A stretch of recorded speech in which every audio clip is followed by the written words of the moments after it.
Richland police say the chase started when Craig Shute shoplifted $500 worth of merchandise from the Walmart on Highway 49. They say the 48-year-old man assaulted a store employee who tried to stop him. Both of those are misdemeanors. But when police say he rammed the car into a Richland police cruiser, things escalated. With an aggravated assault charge on the police officer at that time.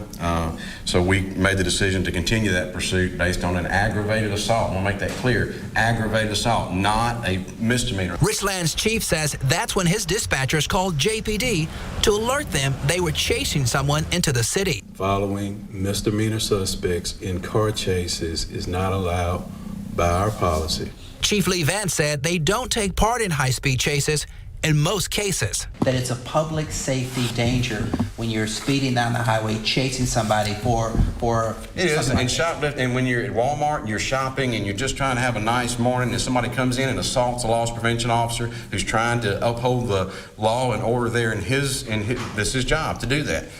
Is that not a problem? Why is it always the police? Mr. Adams, you always ask this question. What is my response? What should we do? People are getting killed, Ross. We got people calling us today about getting run off the road by Richland police chasing this guy on a shoplifting.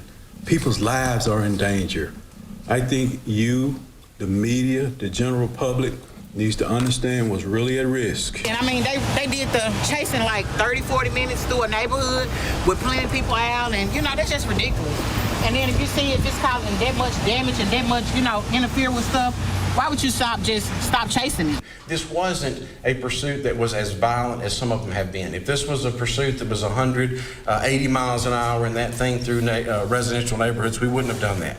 Jackson Councilman Kenneth Stokes says he's already talking to the U.S. Justice Department about officers who chase suspects into Jackson.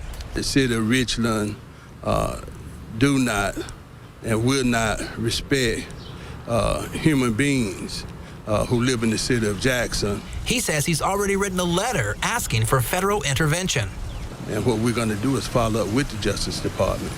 And because of this chase in Jackson today, that's further evidence of what's taking place.